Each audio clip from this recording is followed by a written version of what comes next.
Hi friends, welcome to news pocket.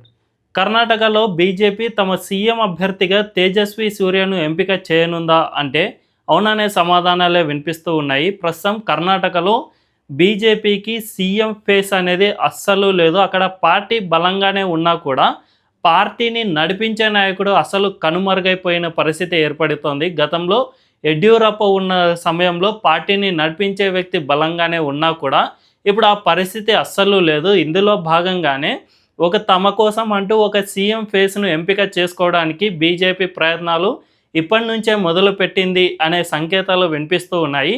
ఇందులో ప్రముఖంగా 2 పేర్లు వినిపిస్తూ ఉన్నాయి. అందులో మొదటిది తేజస్వి సూర్య కాగా మరొకరు బి. శ్రీరాములు కూడా ఈ 2 పేర్లలో ఎక్కువగా వినిపిస్తూ ఉన్నాయి. అయితే ఈ ఇద్దరిలో ఎవరికి ఎక్కువ మొగ్గు చూపే అవకాశం ఉంది అనే విషయాన్ని ఈ వీడియోలో తెలుసుకుందాం. అంతకంటే ముందు ఈ ఛానల్ని ఇప్పుడిప్పుడే స్టార్ట్ చేసాం. మాకు మీ సపోర్ట్ ఖచ్చితంగా కావాలి. ఈ వీడియోను లాస్ట్ వరకు చూడండి. అప్పుడే మా ఛానల్కు వాచ్ టైమ్ అవర్స్ పెరుగుతాయి. అంతేకాకుండా మా ఛానల్ను సబ్స్క్రైబ్ చేయండి అండ్ బెల్ ఐకాన్ను క్లిక్ చేయడం అస్సలు మర్చిపోద్దు. ఇక డీటెయిల్స్లోకి వెళ్తే ప్రస్తుతం కర్ణాటకలో బీజేపీ పరిస్థితి ఎలా ఉందో మనందరికీ తెలిసిన విషయమే. అక్కడ కాంగ్రెస్ పార్టీ అధికారంలో ఉంది. బీజేపీ ప్రధాన ప్రతిపక్షంగా ఉన్నా కూడా ఆ పార్టీ గెలుపొందాలి అంటే ఖచ్చితంగా కర్ణాటకలో సీఎం అభ్యర్థి అత్యవసరం. ఎందుకంటే బీజేపీ చాలా రాష్ట్రాల్లో సీఎం ఫేస్ లేకుండానే ఎన్నికలకు వెళ్ళింది. ఎన్నికల్లో గెలుపొందిన సందర్భాలు కూడా ఉన్నాయి. గెలుపొందిన తర్వాత ఎవరు సీఎం అభ్యర్థి అనే విషయాన్ని ఆ తర్వాత ఎంచుకుందే తప్ప అంతకు ముందు ప్రకటించిన దాఖలాలు కూడా చాలా రాష్ట్రాల్లో లేవు. కానీ కర్ణాటకలో పరిస్థితి అలా లేదు. కానీ కర్ణాటకలో అలాంటి పరిస్థితి లేదు. ఎందుకంటే అక్కడ ఒక పార్టీకి సంబంధించిన అభ్యర్థి ఖచ్చితంగా ఉంటే తప్ప గెలుపొందలేని పరిస్థితి నెలకొంది.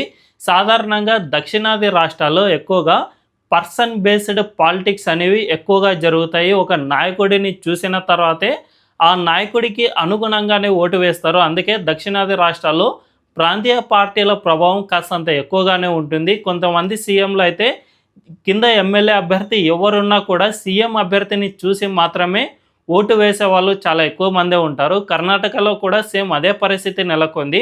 అందుకే అక్కడ కాంగ్రెస్కు ప్రస్తుతం అయితే ఇటు డీకే శివకుమార్ అండ్ సీఎం సిద్ధరామయ్య ఇద్దరు 2 ఫేసులు చాలా బలంగానే ఉన్నారు. కానీ బీజేపీకి మాత్రం అక్కడ అస్సలు సీఎం అభ్యర్థి ఫేస్ అనేదే లేదు. గతంలో బీజేపీకి యడ్యూరప్ప సీఎం ఫేస్గా ఉన్నారు. ఆయన సీఎం ఫేస్గా ఉన్నంత సమయంలో బీజేపీ చాలా బాగానే పర్ఫామ్ చేసింది. అయితే యడ్యూరప్పకు ఉన్న ఒక మైనస్ పాయింట్ ఏమిటంటే ఆయన పార్టీని గెలిపించగలడు, కానీ ఆయన సీఎంగా ఎక్కువ రోజులు కొనసాగలేకపోతున్నారు. చాలాసార్లు 6 రోజులు 7 రోజుల్లోనే తన ప్రభుత్వాన్ని కోల్పోయిన పరిస్థితి కూడా గతంలో చాలాసార్లు జరిగింది. ఆ తర్వాత వేరే వాళ్ళు సీఎం అయ్యారే తప్ప యడ్యూరప్పకు ఎక్కువగా సీఎం సీటు దక్కలేదు. అయినా కూడా ఆయన పార్టీ ఫేస్గానే ఉండి పార్టీని గెలిపిస్తూ వచ్చారు. తర్వాత బసవరాజ బొమ్మాయి ఇటువంటి వారు చాలామంది సీఎం అయ్యారు. కానీ ప్రస్తుతం లాస్ట్ టైం బీజేపీ అక్కడ అధికారంలో ఉన్నప్పుడు బసవరాజ బొమ్మాయి సీఎంగా ఉన్నారు. కానీ ఆయనకు అంతగా ఫేస్ లేదు. ఆయన్ను చూసి ఓటేసిన వారు ఎవరూ లేరు. బీజేపీ జస్ట్ ఒక సీఎం అంటే పార్టీ అధికారంలో ఉంది కాబట్టి ఒక సీఎం వ్యక్తి కావాలి కాబట్టి బసవరాజ బొమ్మాయిను ఎంపిక చేసింది, అంతే తప్ప ఇందులో ఇంకా ఎటువంటి మార్పు లేదు. అంతేకాకుండా అప్పట్లో ఇంకా యడ్యూరప్పకు సంబంధించి పార్టీలో పట్టు చాలా ఎక్కువగానే ఉండేది కాబట్టి ఆయన అనుచరుడిగా కూడా బసవరాజ బొమ్మాయికు, అంతేకాకుండా అప్పుడప్పుడే యడ్యూరప్పను పార్టీ సీఎం నుంచి తప్పించారు కాబట్టి ఆయన పార్టీలో ప్రభావం చాలానే ఉంది. కాబట్టి ఆయన అనుచరుడిగానే మాత్రమే బసవరాజ బొమ్మాయిను సీఎం అభ్యర్థిగా ఎంపిక చేశారు, అంతే తప్ప బసవరాజ బొమ్మాయికు పెద్దగా పేరు లేదు. అయితే ప్రస్తుతం పార్టీ అయితే పూర్తిగా ఓడిపోయింది.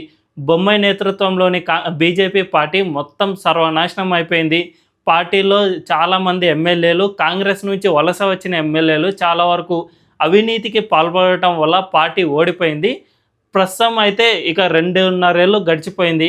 ఇక మిగిలింది 2.5 ఏళ్ళు మాత్రమే. అక్కడ కాంగ్రెస్ పార్టీకి చాలా బలమైన పట్టు ఉంది. ప్రస్తుతం డీకే శివకుమార్ అండ్ సీఎం సిద్ధరామయ్యకు ఆ రాష్ట్రంలో ఇంకా బలమైన పట్టు ఉంది. కాబట్టి ఇప్పటి నుంచే బీజేపీ కసరత్తు చేస్తే తప్ప 2.5 ఏళ్ల తర్వాత తమ పార్టీ గెలుపు తీరాలకు చేర్చే అవకాశం చాలా తక్కువగా ఉంది. కాబట్టి ఇప్పటి నుంచే అమిత్ షా ఒక సీఎం అభ్యర్థి కోసం ఎంపిక చేస్తున్నట్టు సమాచారం. ఇందులో భాగంగా ప్రధానంగా 2 పేర్లు వినిపిస్తూ ఉన్నాయి. అందులో మొదటిది తేజస్వి సూర్య గురించి చూసుకుంటే తేజస్వి సూర్య గురించి మనందరికీ తెలుసు. దేశవ్యాప్తంగా ఆయనకు మంచి ఫాలోయింగ్ ఉంది. ఒక యూత్ లీడర్గా బీజేపీలో చాలా ఎత్తుకు ఎదిగారు. ఆయన చెప్పే ప్రసంగాలు, ఆయన చేసే ప్రసంగాలు కానీ, లేదంటే చెప్పే వ్యాఖ్యలు, ట్విట్టర్లో ఆయన ఒక ట్వీట్ చేసినా కూడా బాగా వైరల్ అయ్యే పరిస్థితి ఇప్పుడు నెలకొంది. కాబట్టి తేజస్వి సూర్యకు చాలా ఫాలోయింగ్ ఉంది. అంతేకాకుండా ఆయన యూత్ లీడర్ కాబట్టి ప్రస్తుతం దేశంలో యూత్ అనేది ఎక్కువగా ఉన్నారు.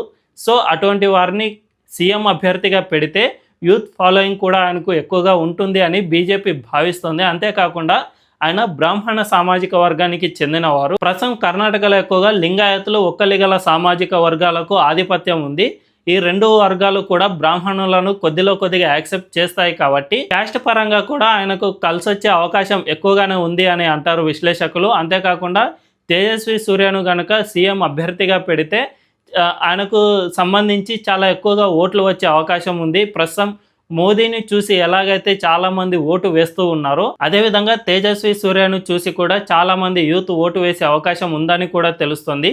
మరొక సీఎం అభ్యర్థి విషయానికి వస్తే బి శ్రీరాములు. ఈయన బళ్ళారి నియోజకవర్గానికి చెందిన వ్యక్తి. ఈయన క్యాస్ట్ పరంగా చూసుకుంటే నాయక గిరిజన కమ్యూనిటీకి సంబంధించిన వ్యక్తి. ఈయన కూడా యూత్ లీడర్గా కర్ణాటకలో బాగా పేరుంది. అంతేకాకుండా గాలి జనార్దన్ రెడ్డికి చాలా దగ్గర వ్యక్తి అనే పేరు కూడా ఉండటంతో కర్ణాటకలో ఈయనకు కూడా కాస్త మంచి ఫాలోయింగ్ ఉంది. సో ఈ ఇద్దరు అభ్యర్థుల్లో చూసుకుంటే కర్ణాటక వ్యాప్తంగా చూసుకుంటే బి శ్రీరాములకు చాలా పేరే ఉంది. అంతేకాకుండా తేజస్వి సూర్యకు మాత్రం కర్ణాటకతో పాటు దేశవ్యాప్తంగా కూడా పేరుంది. సో ఇక్కడ జస్ట్ క్యాస్ట్ ఈక్వేషన్స్ అనేవి మాత్రమే వీటిపై ప్రభావం చూపిస్తారు. బి శ్రీరాములు నాయక గిరిజన సామాజిక వర్గానికి చెందినవారు కాబట్టి కేంద్ర అధిష్టానం ఇటు బ్రాహ్మణులను ఎంపిక చేసుకోవాలా, లేదంటే గిరిజన వ్యక్తిని సీఎం అభ్యర్థిగా ఎంపిక చేసుకోవాలా అనే విషయంపై మాత్రమే ఈ ఇద్దరిలో ఎవరు సీఎం అభ్యర్థి అనేది తేలుతుంది. మొత్తానికి ప్రస్తుతం కర్ణాటకలో పరిస్థితులను చూసుకుంటే ఎక్కువగా బ్రాహ్మణ సామాజిక వర్గం నుంచి మాత్రమే బీజేపీ అభ్యర్థిని ఎంపిక చేసే అవకాశం కనిపిస్తోంది. కాబట్టి ఇందులో తేజస్వి సూర్యకు మాత్రమే కాస్త ఎక్కువగా మొగ్గు చూపే అవకాశం ఉంది. సో దీన్ని బట్టి చూసుకుంటే ప్రస్తుతం బీజేపీ సీఎం అభ్యర్థిని తయారు చేసుకోవడంలో నిమగ్నం అయ్యింది. కాబట్టి ఖచ్చితంగా తేజస్వి సూర్యనే తమ నెక్స్ట్ అభ్యర్థిగా ఎంపిక చేసుకునే అవకాశం చాలా ఎక్కువగా ఉందని అంటారు విశ్లేషకులు. మరి నెక్స్ట్ వచ్చే కర్ణాటక అసెంబ్లీ ఎన్నికలకు ఎవరిని సీఎం అభ్యర్థిని ఎంపిక చేస్తుంది, అంతేకాకుండా అసెంబ్లీ ఎన్నికలు వచ్చేసరికి ఏమైనా క్యాస్ట్ ఈక్వేషన్స్ కానీ, లేదంటే ఏమైనా రాజకీయపరమైన ఈక్వేషన్స్ కానీ చేంజ్ చేసుకుంటారా అనే విషయం తెలియాలంటే ఖచ్చితంగా అసెంబ్లీ ఎన్నికలు వచ్చే వరకు వెయిట్ చేయాల్సిందే. ఈ వీడియో కనుక మీకు నచ్చినట్లయితే ఖచ్చితంగా మా ఛానల్ను సబ్స్క్రైబ్ చేసుకోండి అండ్ బెల్ ఐకాన్ను క్లిక్ చేయడం అస్సలు మర్చిపోవద్దు. Thank you.